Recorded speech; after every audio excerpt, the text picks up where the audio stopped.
बड़े पार्टियों को छोड़कर देश में जितनी भी छोटी पार्टियां हैं, चाहे वो अम्बेडकराइट हो, चाहे वो लेफ्ट हो, हाँ। चाहे सोशलिस्ट हो, चाहे रीजनल लेवल की हो, तो उनका एक पॉलिटिक्स मार्जिनलाइज हो गया जी। डिमिनिश हो गया। लेफ्ट का नामो निशान नहीं दिखता है। उसी तरह अम्बेडकराइट पॉलिटिक्स का भी लगभग नामो निशान खत्म होने के कगार पे है। एससी एसटी में एक पढ़ा लिखा तबका होने के कारण, और वो तबका ही अर्बनाइज लीडरशिप करता है अम्बेडकराइट मूवमेंट की। इस बात को भूलना नहीं चाहिए कि अम्बेडकराइट ऑर्गेनाइजेशन, पॉलिटिकल पार्टियां, इनकी लीडरशिप रूरल बेस लगभग नहीं है पूरे हाँ। देश में। कि बहुत से अम्बेडकराइट लोगों की धारणा होती है कि हम अलायंस करें। मैंने खुद करके देखा एक बार। प्रकाश अम्बेडकर वंचित का अलायंस था बॉम्बे में, फिर भी हार है। हाँ। जितनी सीटें मिली उतने कैंडिडेट खड़े नहीं कर पाए। हाँ। तो इससे अम्बेडकराइट पॉलिटिक्स ग्रास रूट में मजबूत नहीं है। इसका वो जीता जागता सबूत है। असेंबली पार्लियामेंट में क्या होता है, पार्टी काउंट होती है, आइडियोलॉजी काउंट होती है, विचारधारा काउंट होती है। लेकिन लोकल बॉडी में वो कैंडिडेट की इमेज, उसकी क्षमता, वहाँ पार्टी नहीं मायने रखती, वहाँ लीडरशिप मायने नहीं रखती। तो ये मटेरियल अम्बेडकराइट पार्टियों में लगभग ना के बराबर है। पहले कांग्रेस बीजेपी की तरफ जाओ, अभी आपके लिए कि एमआईएम नया फ्रंट खुल गया। तो ये भी अम्बेडकराइट मूवमेंट राजनीति के लिए खतरा भी है, क्योंकि इसके कारण जिसको सिर्फ चुनाव जीतने का मकसद है, वो जीतने के लिए पहले कांग्रेस बीजेपी में जाता था, अब एमआईएम की तरफ जाएगा। तो ये मायावती जी के ऊपर निर्भर रहता है ना। तो बेचारे साधारण वर्कर अपेक्षा व्यक्त करते हैं, वो उनके जगह पे सही है। लेकिन मेरे जैसे आदमी के सामने सवाल वही आता है कि वहां जाकर करे तो करे क्या फिर? क्या वही काम करना है, या वही ऐसे ही जिंदगी निकाल के रहना है? कम से कम यहाँ बीआरएसपी में गिरावट तो है, लेकिन मुझे कॉन्फिडेंस है यहाँ मैं बिल्डअप तो कर सकता हूँ कि देश में, राज्य में कोई नहीं चाहता अम्बेडकराइट पॉलिटिक्स बढ़े। एग्जैक्टली, सही बात है। कोई भी नहीं कोई चाहता, नहीं चाहता। ना बीजेपी, ना कांग्रेस, ना एनसीपी, ना शिवसेना, ना कोई भी। कोई नहीं चाहता। पहले ये अम्बेडकरी आंदोलन के सारे लोग इस बात को समझे, नेता समझे, कार्यकर्ता समझे। सही बात। क्योंकि अम्बेडकराइट आंदोलन क्या है, उसका एक इंडिपेंडेंट एग्जिस्टेंस है, उसकी एक विचारधारा है, उसमें एक विद्रोह की आवाज है, उसमें सत्ता को ललकारने की एक औकात है। तो ऐसी राजनीति देश में बढ़े, समाज में बढ़े, ऐसा कौन चाहेगा?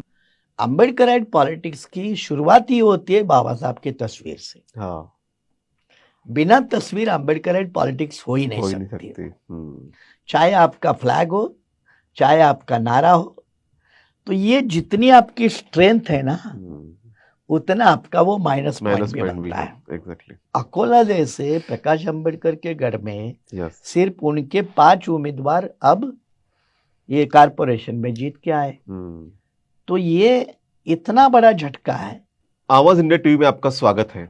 वर्तमान में जिस तरह से हमने देखे महाराष्ट्र में जो लोकल बॉडी के इलेक्शंस हुए, उसमें झेडपी, पंचायत समिति, नगर परिषद और कॉरपोरेशन के इलेक्शंस, इन सब इलेक्शंस को अगर हम देखें और इसका अगर विश्लेषण करें, तो यहाँ की जो अम्बेडकराइट पॉलिटिक्स जो यहाँ पे एक रुतबा रखती थी, एक दरारा अम्बेडकराइट पॉलिटिक्स का था। नागपुर जैसे शहर में मेयर थे, स्टैंडिंग कमेटी चेयरमैन थे, डिप्टी मेयर थे। इवन मुंबई शहर के पहले मेयर भी आरपीआई के थे। कई ऐसे जिले हैं जहाँ पे आरपीआई या फिर बीएसपी का या फिर वंचित का भी प्रभाव था। लेकिन इस चुनाव में सभी पार्टियां पूरी तरह से विफल रही, असफल रही। तो क्या अम्बेडकराइट पॉलिटिक्स इस लेवल पे क्यों आई और क्या भविष्य हो सकता है आने वाले दिनों में इस पॉलिटिक्स का? इस पर बातचीत करने के लिए हमारे साथ में बीआरएसपी के संस्थापक डॉक्टर सुरेश माने सर है। सर एक अच्छे विचारक है, चिंतक है, संविधान के विशेषज्ञ भी है। सर आपका बहुत बहुत स्वागत जी। आपकी भी पार्टी है, आपने भी इलेक्शन कॉन्टेस्ट किया, हमने न्यूज़पेपर्स में भी देखा कि मुंबई में किसी भी पार्टी को कुछ भी नहीं मिला, या पूरे महाराष्ट्र में अगर देखें तो जो भी रिजल्ट्स हैं वो इतने अच्छे नहीं हैं। मतलब बीएसपी को अगर 7 कारपोरेटर्स चुन के आए हैं या फिर वंचित के कुछ चुन के आए हैं, तो ये अप टू द मार्क नहीं है। आप किस दिशा में देखते हैं ये पूरे अम्बेडकराइट पॉलिटिक्स को? क्योंकि आपने कई बार कोशिश की कि सब लोग इकट्ठा है, मिलकर एक फ्रंट बनाए, लेकिन ऐसा नहीं हो पाया। इसका एक बात तो हमें समझनी पड़ेगी कि जो चुनाव मेथोडोलॉजी है ये एक नए ढंग में सामने आई,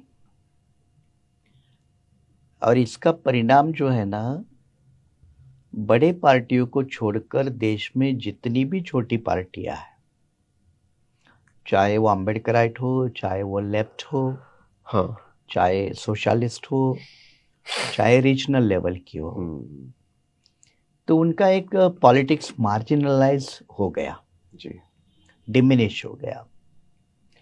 लेफ्ट का नामो निशान नहीं दिखता है। उसी तरह अम्बेडकराइट पॉलिटिक्स का भी लगभग नामो निशान खत्म होने के कगार पे है। ये एक देश लेवल का बड़ा पिक्चर है, चाहे उसमें यूपी हो चाहे महाराष्ट्र हो। अब ये बड़ा परिप्रेक्ष्य जब हम देखते हैं तो उसके दो मूलभूत कारण हमें समझने होंगे। एक, जिस तरह से कारपोरेटाइजेशन ऑफ इलेक्शन देश में हुआ है 2014 के बाद, उसमें मनी, मीडिया, माफिया जिसका रोल हुआ है, राइट, इसको हम नजरअंदाज नहीं कर सकते।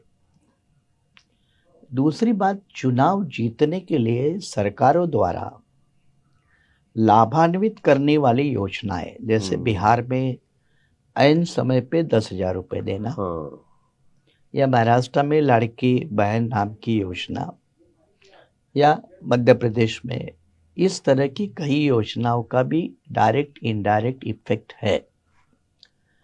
और तीसरी बात जो है कि जिसकी हम बात कर रहे हैं, अम्बेडकराइट पॉलिटिक्स, तो अम्बेडकराइट पॉलिटिक्स के सामने जिस तरह से बेसिक इशू हुआ करते थे 1960 के ज़माने में, 70 के ज़माने में, 80 के ज़माने में, तो वो इशू SC ST में एक पढ़ा लिखा तबका होने के कारण, और वो तबका ही अर्बनाइज लीडरशिप करता है अम्बेडकराइट मूवमेंट की। इस बात को भूलना नहीं चाहिए कि अम्बेडकराइट ऑर्गेनाइजेशन, पॉलिटिकल पार्टियां, इनकी लीडरशिप रूरल बेस लगभग नहीं है पूरे देश में। तो ये अर्बन एरिया की लीडरशिप जब आती है तो उसका पॉलिटिक्स का देखने का नजरिया भी एक होता है। इसलिए लैंडलेस इशू कोई इशू नहीं बनता, मिनिमम वेजेस कोई इशू नहीं बनता, एक्सप्लॉयटेशन, ऑपरेशन, अन्याय, अत्याचार, ये भी कोई बड़ा इशू नहीं बनता, टोकन इशू बनते हैं। तो एक तरफ से इशू लगभग चुनाव जीतने लायक इन संगठनों द्वारा नहीं बनाना, ये एक अपनी आप में एक कमी है। दूसरी बात जब हम देखते हैं, वो भी बड़ी इंटरेस्टिंग है कि अम्बेडकराइट पॉलिटिक्स में आजकल चुनाव जीतने वाला मटेरियल कितना है, चाहे वो लीडरशिप हो, चाहे वो कार्यकर्ता के लेवल पे हो, संगठन के लेवल पे भी हम देखते हैं। मतलब वही, क्योंकि हमने देखा कि जब कांग्रेस और वंचित का गठबंधन वहां पे हुआ, तो 21 सीटें उनको वापस करनी पड़ी समय पे। तो यही मिसाल के तौर पर हम एक एग्जाम्पल करके लेते हैं कि बहुत से अम्बेडकराइट लोगों की धारणा होती है कि हम अलायंस करें। मैंने खुद करके देखा एक बार, प्रकाश अम्बेडकर वंचित का अलायंस था बॉम्बे में, फिर भी हार है। जितनी सीटें मिली उतने कैंडिडेट खड़े नहीं कर पाए। तो इससे अम्बेडकराइट पॉलिटिक्स ग्रासरूट में मजबूत नहीं है, इसका वो जीता जागता सबूत है। और ये सिर्फ वंचित को ही लागू होता है ऐसा नहीं, सभी के लिए, आपके लिए भी है, मेरे लिए BSP भी, के लिए भी है, BSP के लिए भी, RPI जो भी है, जो भी अलग अलग ग्रुप सभी के लिए लागू है। इसका कारण ये है, इसका कारण भी है, इसका कारण ये है कि अम्बेडकराइट पॉलिटिक्स का आम जो वर्कर है वो ज्यादा सोचता है, हाँ, सोचता ज्यादा ज्यादा पढ़ा है। लिखा होता है, व्हाइट कॉलर होता है, इसलिए वो ऊपरी ऊपरी संघर्ष हो या राजनीति हो इसमें इंटरेस्ट लेता है। हाँ, ग्राम पंचायत चुनाव में हिस्सा नहीं लेगा, कॉन्स्टिट्यूंसी की वोटर बांधने की प्रोसेस है यस, उसने वो हिस्सा नहीं लेता है। फिर वो वही नाके पे बैठकर जो लीडरशिप करने की आदत है बस बस। ये भी उसके हार का मतलब एक मैंने कारण देखा है, एक मैं आपको एक एग्जांपल देता हूँ कि हमारे यहाँ पे एक उम्मीदवार है जो कांग्रेस का मजबूत दावेदार, मतलब नगर सेवक था।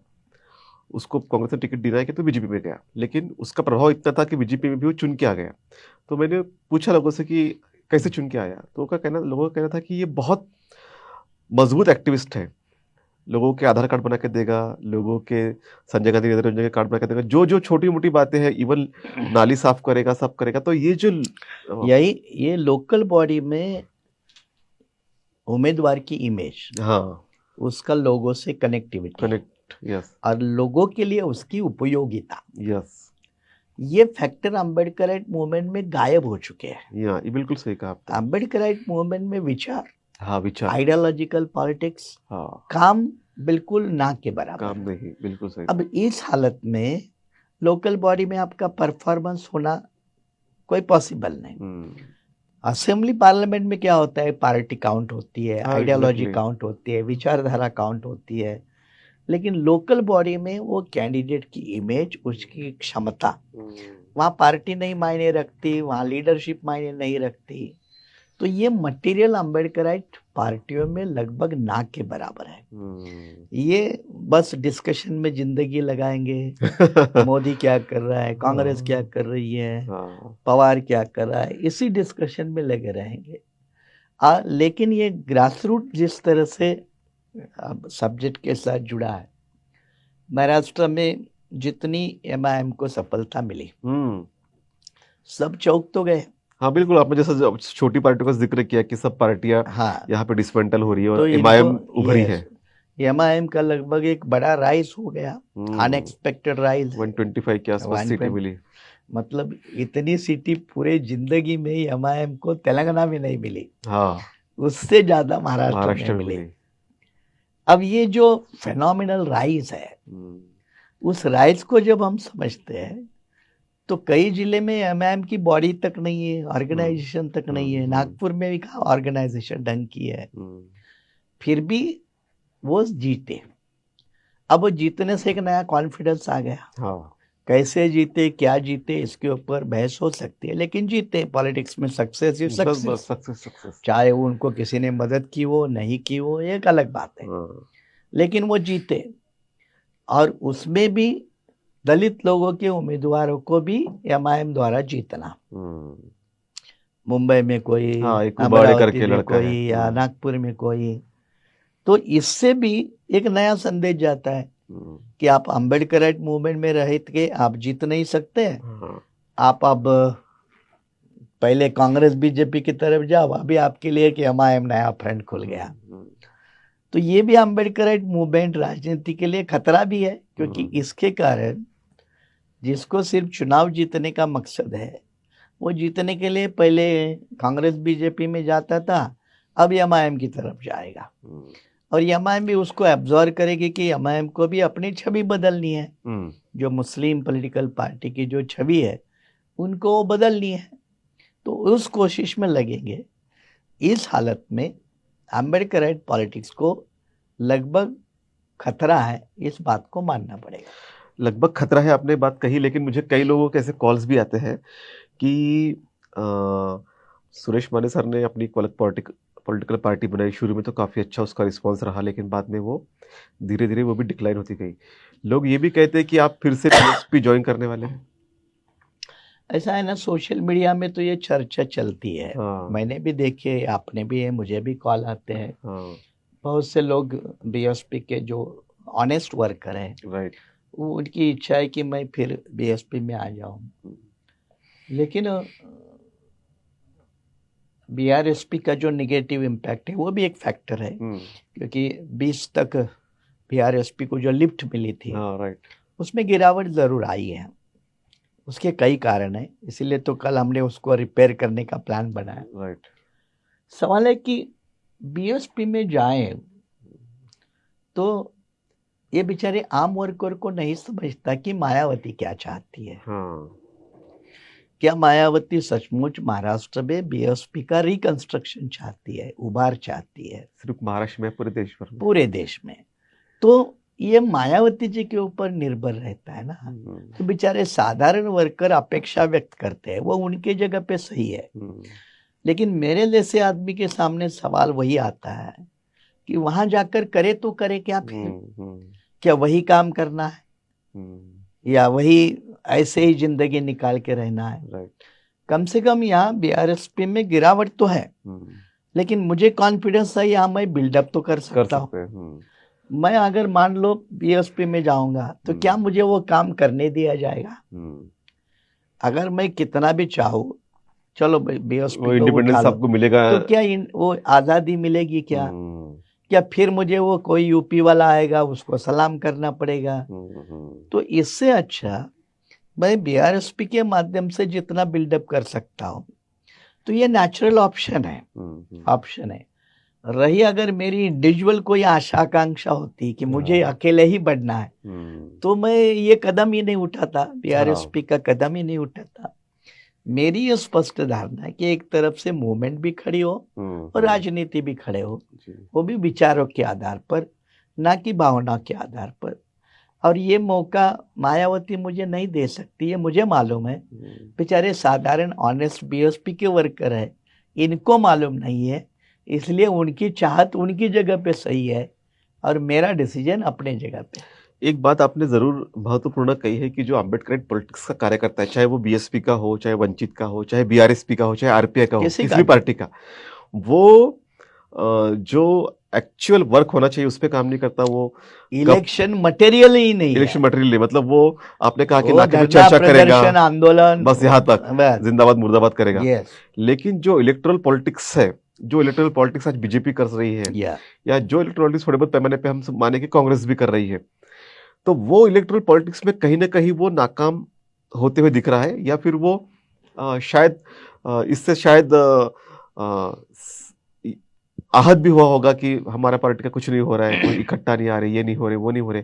तो तमाम ऐसे विरोधाभास है और ऐसे में रिकंस्ट्रक्शन करना आंदोलन का फिर से, या फिर से आंदोलन को रिवाइव करना, ये अपने आप में चैलेंजिंग है। कैसे आप देखते हैं, किस तरह से आप फिर से रिवाइव करने के लिए कोशिश करेंगे? पहली बात तो मैं एक बड़ी लाइन कहता हूँ, जो एक बॉटम लाइन है, वो ऐसी है कि देश में, राज्य में कोई नहीं चाहता अम्बेडकराइट पॉलिटिक्स बढ़े। एग्जैक्टली, सही बात है। कोई भी नहीं चाहता। ना बीजेपी, ना कांग्रेस, ना एनसीपी, ना शिवसेना, ना कोई नहीं चाहता। पहले ये अम्बेडकरी आंदोलन के सारे लोग इस बात को समझे, नेता समझे, कार्यकर्ता समझे। सही बात। क्योंकि अम्बेडकराइट आंदोलन क्या है, उसका एक इंडिपेंडेंट एग्जिस्टेंस है, उसकी एक विचारधारा है, उसमें एक विद्रोह की आवाज है, उसमें सत्ता को ललकारने की एक औकात है। तो ऐसी राजनीति देश में बढ़े, समाज में बढ़े, ऐसा कौन चाहेगा? कांग्रेस भी नहीं चाहती थी, इसलिए कांग्रेस ने बाबा साहब के जमाने में उनकी राजनीति खत्म की और कांशीराम जी के बाद उनकी राजनीति खत्म करने का कांग्रेस बीजेपी ने दोनों ने मिलकर प्लान किया। महाराष्ट्र में तो हम अच्छी तरह से जानते हैं, ये गढ़ रहा है अम्बेडकराइट राजनीति का। यशवंतराव चौहान से लेकर वर्तमान समय तक अम्बेडकराइट राजनीति इनके पल्लू के अंदर रहे। ये उन्होंने हमेशा रणनीति बनाई, उसमें हमारे नेता शिकार हो गए, वर्कर शिकार हो गए, लाभार्थी लोग के कारण शिकार हो गए। इसलिए सबसे बड़ा चैलेंज है, इस बात को मानना चाहिए। दूसरी बात, जैसे कल हमने पूरा दिन का एक वर्कशॉप लिया कि अभी आपको ऊपरी ऊपरी राजनीति छोड़कर जमीन से जुड़ी राजनीति करनी होगी। कांशीराम जी के जमाने में या शुरू के मायावती के जमाने में भी हम जितना बूथ कमेटी के ऊपर ध्यान देते थे, आज कोई नहीं देता। चाहे बीएसपी हो, चाहे वंचित हो, चाहे बीआरएसपी हो, कोई भी हो, इसमें कोई दूध का धुला नहीं है। सही बात है। सारे तो जब आपकी वोटों की राजनीति ही मजबूत नहीं है तो चुनाव जीतेंगे कैसे? जब आपकी ग्रासरूट के लोगों की कनेक्टिविटी ही नहीं है तो आप जीतेंगे कैसे? और चुनाव जीतने के लिए पर्याप्त साधन भी आजकल लगते हैं, आप कितना भी उसको नजरअंदाज करें, साधन तो जरूर लगते हैं। तो आज मुझे बताइए कि लोकल बॉडी चुनाव में अपना कोई भी किसी भी पार्टी का उम्मीदवार 10-20 लाख रुपए अपने जेब से लगाने वाला कौन है और कितने हैं? जिसको लगाना है वो कांग्रेस में जाएगा, बीजेपी में जाएगा। हाँ, जिसको लगाना है वो अम्बेडकराइट मूवमेंट में, राजनीति में नहीं करता है, वो जाएगा बीजेपी में, वो जाएगा कांग्रेस में, वो किसी जाएगा अन्य दल में। तो ये जो पॉलिटिकल इन्वेस्टमेंट का भी जो फैक्टर है वो अम्बेडकराइट राजनीति में कहाँ है? यहाँ उनको लगता है कि बस मेरे दादा थे, ये थे, वो थे, मैं आरपीआई का पैदाइशी हूँ वगैरह वगैरह, बस मेरे को चुन के देना चाहिए। तो ये जो ऊपरी ऊपरी वाली राजनीति है। दूसरी एक बात समझना पड़ेगा हमको, वो बड़ी है। देखो, महाराष्ट्र की जहां तक हम बात कर रहे हैं, अम्बेडकराइट राजनीति मतलब बौद्धों की राजनीति। हाँ, ये भी है, ये एक एंगल है। इस बड़े सच को हम झूठ में तब्दील नहीं कर सकते। बराबर। अम्बेडकराइट राजनीति मतलब बौद्धों की राजनीति। हाँ, हाँ। अब कुछ अपवाद के तौर पर ओबीसी गिने चुने हैं, है। कुछ आदिवासी है, हाँ। कुछ मुस्लिम भी है, जैसे पैंथर के समय भी होते बहुत थे, कम है, या बीएसपी के समय भी होते थे। अब अपनी ये प्रॉब्लम है अम्बेडकराइट पॉलिटिक्स की, वो आइडियोलॉजिकल भी प्रॉब्लम है। अम्बेडकराइट पॉलिटिक्स की शुरुआत ही होती है बाबा साहब की तस्वीर से। हाँ। बिना तस्वीर अम्बेडकराइट पॉलिटिक्स हो ही नहीं सकती। चाहे आपका फ्लैग हो, चाहे आपका नारा हो, तो ये जितनी आपकी स्ट्रेंथ है ना, उतना आपका वो माइनस पॉइंट भी बनता है। एग्जैक्टली। अब माइनस पॉइंट कैसे बनता है?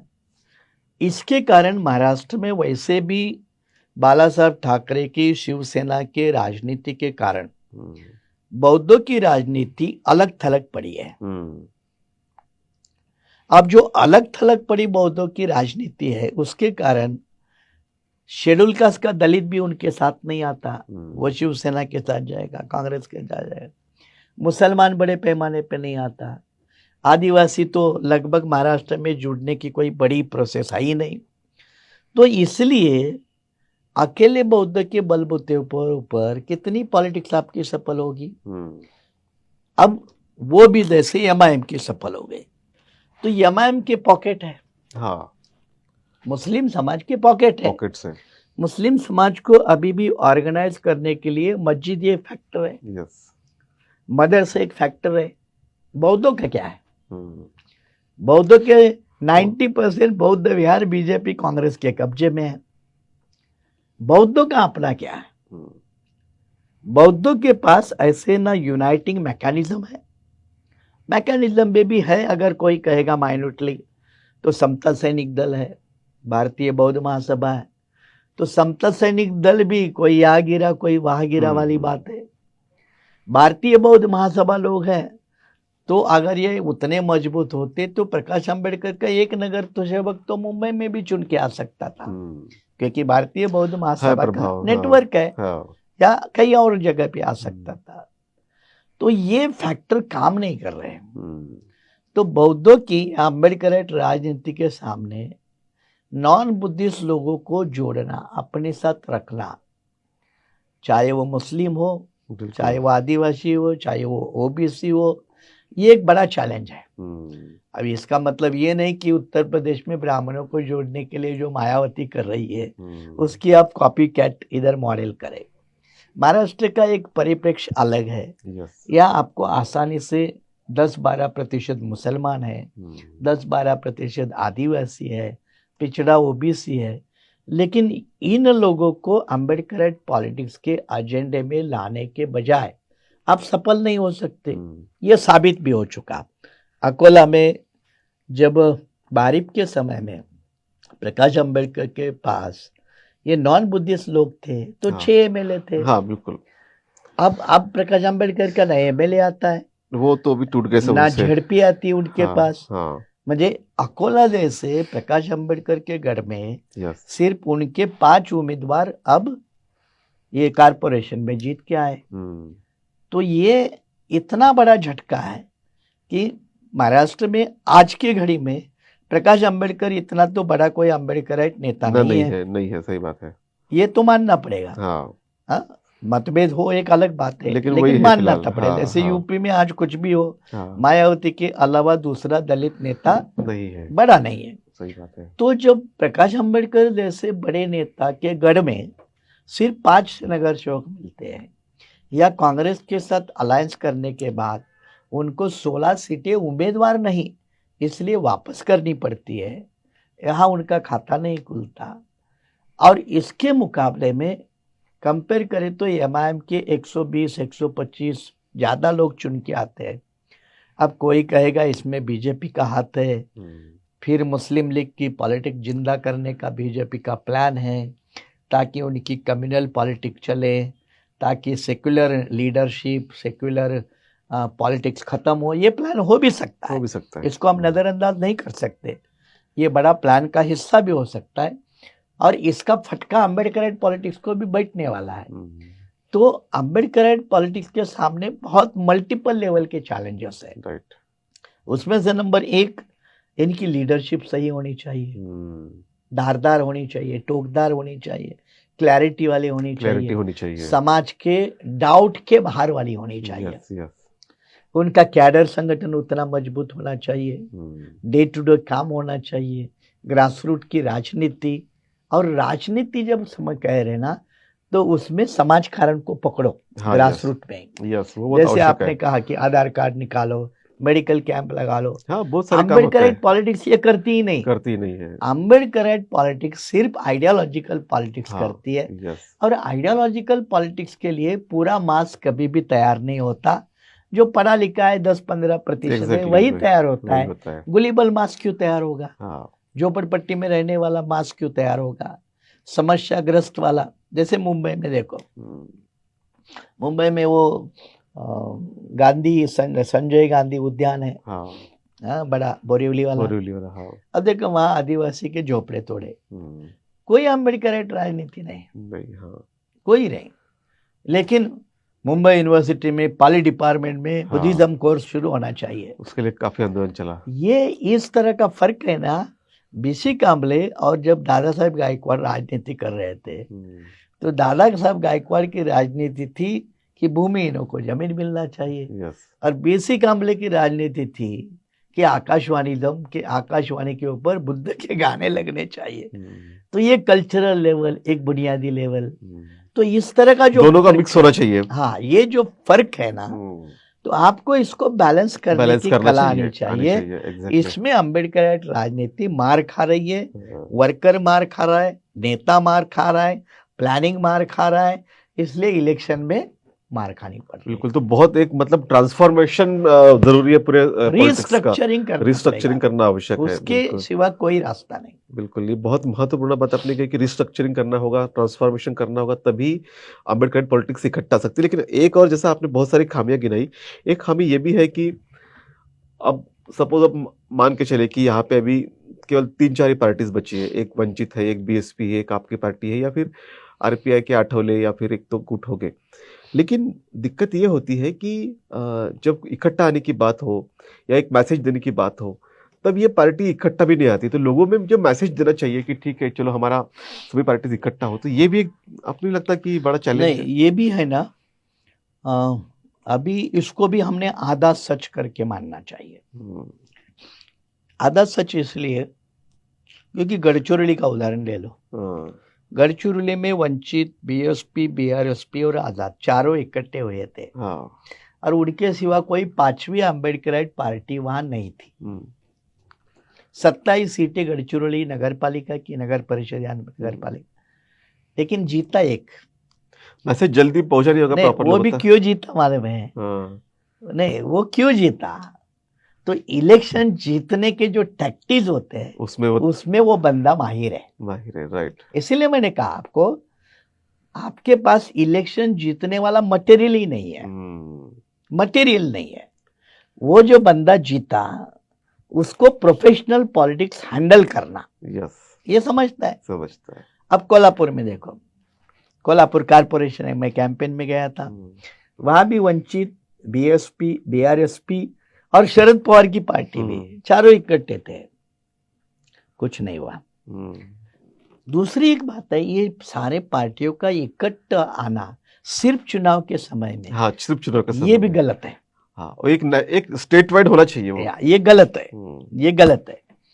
अब प्रकाश अंबेडकर का भी कांग्रेस के साथ मिलना, तो कई जगह मिले, कई जगह फिर वही कांग्रेस और वंचित एक दूसरे के खिलाफ। हाँ, यहाँ पे चंद्रपुर में शिवसेना यूबीटी के साथ नहीं, में उधर बदलता। बॉम्बे में ही, हाँ, बॉम्बे में ही जहाँ सीट कांग्रेस को छूटे वहां भी वंचित है, जहाँ वंचित को छूटी वहां कांग्रेस है। हाँ, तो ये कोई ढंग का अलायंस नहीं। नहीं है, बराबर है।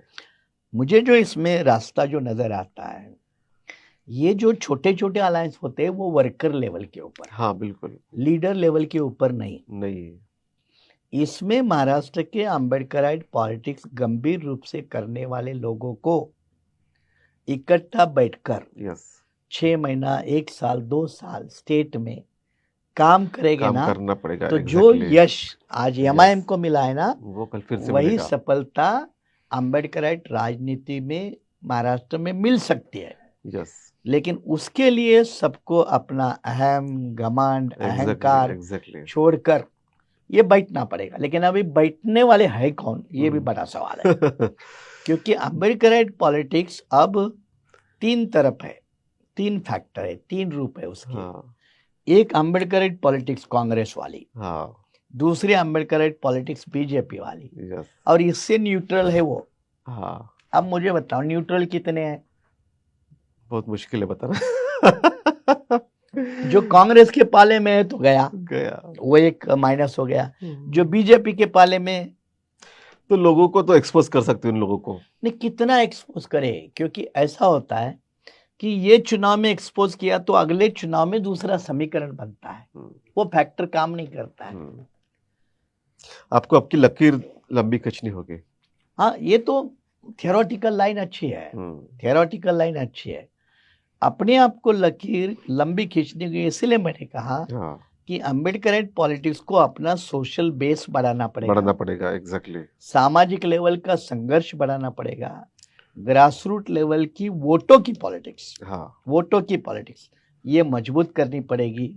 आपके उम्मीदवार उतने तगड़े उतारने पड़ेंगे, राइट, उनको सशक्तता होनी चाहिए, चुनाव ऑपरेट हैंडल करना, जीतना, ये उनमें माहिर होने चाहिए। उससे कैडर कैंप का भी स्वरूप बदलेगा आपका। हाँ, यस। अभी आप मुद्दे पे आए, इसलिए आने वाले 28 तारीख को मैं विदर्भ का पहला कैडर कैंप ले रहा हूँ। और नई बातें आनी होगी आपको, अपार्ट फ्रॉम आइडियोलॉजी तो रहेगी, लेकिन साथ साथ में ये छोटे छोटे जो इश्यूज है लोगों के। अभी आपको, अभी तक आपने आइडियोलॉजिकल कैडर कैंप बहुत लिए, ब्राह्मणवाद क्या है, उसके खिलाफ लड़ना वगैरह वगैरह, वो जरूरी है, वो ठीक है, वो आवश्यक भी है, वो तो पार्ट ऑफ मिशन है। लेकिन आपको चुनाव कैसे जीते, इस पे यस। और अभी होता क्या है, आजकल का जो कैडर है और 10 साल का पहला कैडर, पहला कैडर सुन के इम्प्लीमेंट करता था। हाँ बिल्कुल। आज का कैडर सुन के छोड़ देता। अब इसमें जरूरत है, उसको सिर्फ सुनाने की जरूरत नहीं है, उससे करवाने की आवश्यकता है। एग्जैक्टली। और अगर वो नहीं करता है तो उसको संगठन से बाहर करने की जरूरत है। बिल्कुल बिल्कुल। यहाँ चापलूस लोग, बेकार लोग, अनवांटेड लोग, इनको संभालता है। अंबेडकराइट पॉलिटिक्स में इनका बोझ ज्यादा है, बहुत ज्यादा है, सही बात है। ये बोझ आपको उतारना पड़ेगा, उतारना होगा, यस। इसके लिए कठोर होना पड़ेगा। भले 100 है निकम्मे है, उसके बजाय 25 कामयाब अच्छे लोग रहे तो भी चलेगा। Yes yes. ये डिसीजन लेने वाले भी लीडरशिप की जरूरत है। और ये नहीं करेंगे ना तो कैडर के हम सुनेंगे, बोलेंगे बढ़िया हुआ, फिर वो intellectual ideological romanticism, yes yes, वो रोमांटिसिज्म में चले जाएंगे। अब उनको रोमांटिसिज्म से निकालकर रियलिस्ट पॉलिटिक्स में, यस, वास्तववादी राजनीति में ढालने की जरूरत है, जबरदस्ती से ढालने की जरूरत है। बिल्कुल, ये बहुत महत्वपूर्ण बात सर ने कही थ्रू आउट अम्बेडकर पॉलिटिक्स के लिए। मतलब कि किसी एक पार्टी की बात नहीं है, जो भी चाहता है किस तरह की पॉलिटिक्स हो। पहली बात तो है कि सब लीडर्स इकट्ठा आए, लोगों में संदेश दे, 2 साल तक स्टेट वाइड वो दौरा करे। लेकिन ये सब कुछ होते होते कार्यकर्ता भी उतना ही एक्टिव और रियलिस्टिक एक्टिव होना चाहिए। वो चुनाव जीतने के मैकेनिज्म, इलेक्टोरल पॉलिटिक्स कैसे होती है, इसके ऊपर भी उसने फोकस करना चाहिए। सर ने मुझे लगता है कि बहुत बारीकी से इस सच को समझा है, और मुझे लगता है कि ये सच सभी के लिए आवश्यक है। क्योंकि इस तरह से अगर चलेगा, जैसे हमने देखा कि हमारे पास संगठन ही नहीं है किसी भी पार्टी के पास। मतलब बीएसपी का संगठन कमजोर हो गया है, वंचित का संगठन कमजोर हो गया है, बीआरएस का संगठन कमजोर है, आरपीआई के सभी गुटों के पास संगठन नहीं है। केवल नाम के लिए 2-4 लोग, अध्यक्ष, उपाध्यक्ष, सचिव, इतने ही है। संगठन के नाम पे बिल्कुल जीरो है। तो ये संगठन लेवल पे भी काम करना है, इलेक्टोरल पॉलिटिक्स जीती कैसे जाती है उसके लेवल पे भी काम करना है। तो ट्रिमेंडस इसका ट्रांसफॉर्मेशन जब होगा तभी अम्बेडकर पॉलिटिक्स कुछ कर पाएगी। और मुझे लगता है कि सर ने जो एक रोड मैप बनाया होगा उस पर वो काम करेंगे और आने वाले दिनों में बेहतर रिजल्ट आएंगे। लेकिन निराश होने की कोई बात नहीं है। नथिंग इज परमानेंट, सब कुछ वो बदलता है। पॉलिटिक्स में डिफीट हमेशा नहीं होता, यस, और कोई डिफीट परमानेंट नहीं होता। यस, आज कोई ढलान पे है तो कल कोई ऊंचान पे होगा। हाँ, तो इसलिए मायूस होने की कोई जरूरत नहीं। और अम्बेडकराइट वर्कर और लीडर अगर वो मायूस होता है, दुखी होता है, तो वो अम्बेडकराइट मूवमेंट के लिए लायक ही नहीं है, ऐसा मानना चाहिए। तो बिल्कुल, तो मायूस होने का तो कोई सवाल ही नहीं आता। ये तो निरंतरता है, संघर्ष करते रहना होगा। लेकिन तौर तरीके बदलने की आवश्यकता है। अब वो पुराने तौर तरीके नहीं चलेंगे, नए तौर तरीके के साथ में जाना होगा और समझना होगा कि बीजेपी क्यों जीत रही है, उसके जीतने के क्या मायने हैं, किस तरह संगठन लेवल पे वो काम करते हैं। तो ये सब कुछ समझते हुए अगर आगे जाएंगे, अपने आप को एक्सेप्ट करेंगे और स्ट्रगल और मेहनत करने की क्षमता रखेंगे, तो डेफिनेटली जीत कोई मुश्किल नहीं है। तो सर, आप हमारे बीच में आए और हम आपने इलेक्टोरल पॉलिटिक्स संदर्भ में ये जो बातचीत की, और ये मुझे लगता है कि ये थ्रू आउट महाराष्ट्र ही नहीं, थ्रू आउट देश में जहां जहां पॉलिटिकल पार्टीज, अम्बेडकर पॉलिटिक्स है, सबके लिए ये बहुत जरूरी बात है जो सर ने समझाई है। मुझे लगता है कि इससे अच्छा प्रबोधन होगा और लोग अपने अपने लेवल पे इम्प्लीमेंट भी कर पाएंगे। आप हमसे जुड़े और हमारे साथ बातचीत करने के लिए आपका बहुत बहुत शुक्रिया, धन्यवाद।